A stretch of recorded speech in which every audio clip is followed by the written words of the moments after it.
patnubay at gabay ng magulang ay kailangan sa mga batang manonood.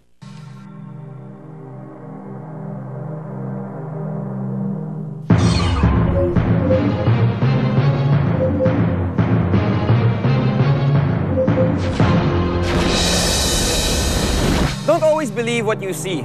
Dahil ang mga nagpabilib sa inyo mga magical tricks and illusions, sa totoo, mga science experiments pala. Ako po si Chris Tew, at narito ang mga featured experiments natin ngayong gabi dito sa I Believe. Espesyal na bakal, malulutangin at walang tigil na paiikutin. Instant cloud, gamit lang ay hot and cold water. Kakaibang metallic holen, tila bala ng baril sa tulin. Asukal, pagagalawin, gamit lang ang boses. Magic oil na ibinuhos, pataas kung umagos. At soda can, yuyupiin, gamit lang ay tubig at hangin. Ang ito, tapos... Ayos! Nagaling na! Alamin ang logic behind the magic. I believe. Asan tayo? Oo nga. Alam ko na! Nasa langit na tayo! Langit ka dyan. Buhay pa tayo, no? O nga, no? Pero, teka lang. Sa kapal ng usok na to, isa lang ibig sabihin nito. Ano? Sunog! Relax. Calm down. Wala kayo sa langit. At lalong walang sunog dito. Ang usok na nakikita nyo ay mula sa aking instant cloud experiment. Do you mean nakagawa ka ng artificial na ulap? Paano? Yes, simply by mixing hot and cold water together. Gusto niyo gawin? Sige! Experiment tayo! Paalala lang ulit sa mga nanonood. Delikado itong experiment kaya kami nakasuot ng ganitong gear. Tama! Okay? So mag-ingat tayo ha, mag-ingat tayo. Kasi napakainit ng tubig at napakalamig din.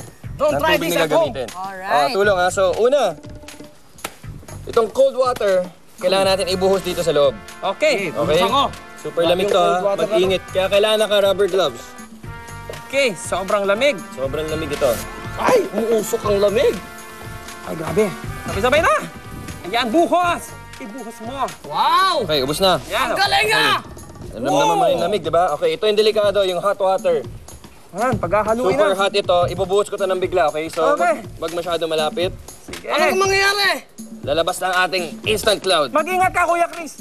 Mag-ingat ka, Kuya Chris! Yan, ang hot water. Ingat ha.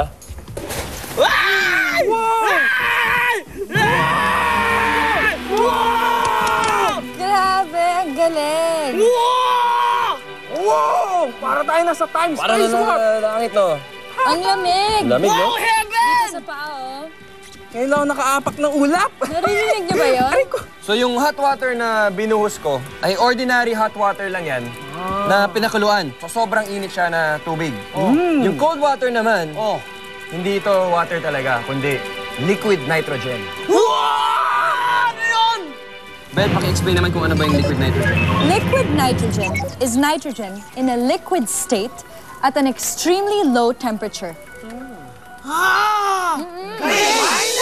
Ang malaulap na usok na na-create matapos ibuhos ang hot water sa liquid nitrogen ay vapors ng nitrogen in its gaseous state. Ang energy na nagmumula sa mainit na tubig ang dahilan kung bakit nag-boil ang liquid nitrogen. Ang pag-boil ng liquid nitrogen resulted in its conversion into gaseous nitrogen. Heat of vaporization ang tawag sa energy coming from the hot water.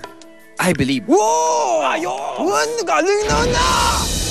Ako na, hindi ka magulo Ako na lang. Basta okay naman tong sa akin, no? Wala namang kwenta yung sa'yo, eh. Guys, ano ba? Ba't para kayong aso at pusa dito? Away kayo ng away. Ano ba problema? Itong si James kasi, ayaw ko payagan gawin tong experiment ko na papalutahin ko tong helicopter sa area nang walang baterya. Eh wala naman kasi kakwenta-kwenta yung Ano ba yung experiment sa'yo? mo. Oh. Eh sa akin, ito, paaandarin ko tong tren, paikutin ko to sa riles nang hindi ako gumagamit ng baterya. Eh yun naman pala eh, hindi problema yan. Kasi pwede natin pagsabayin yung dalawang experiment nyo.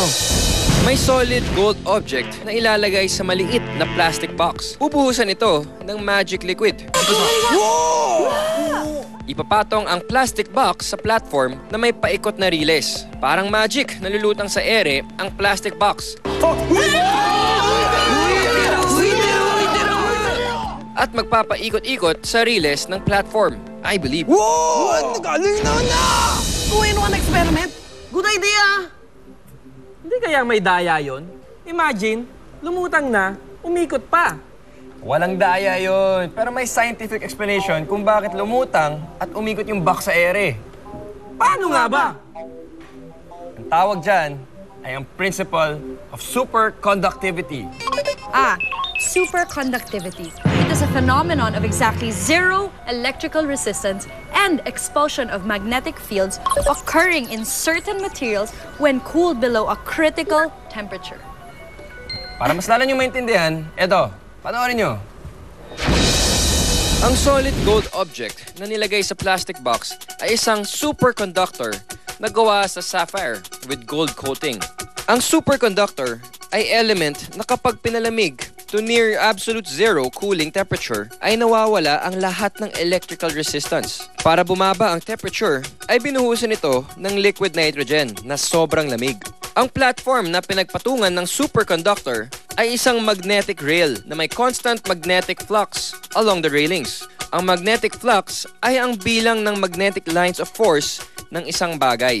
Dahil constant ang magnetic flux along the railings ay walang friction sa pagitan ng magnetic field at superconductor na nakalutang sa ibabaw nito. Ito ang dahilan kung bakit walang hirap na umiikot-ikot ang superconductor sa magnetic rail habang naka-levitate. Ang tawag dito ay Meissner effect, I believe. Wow! Ang galing na! Susunod sa I believe.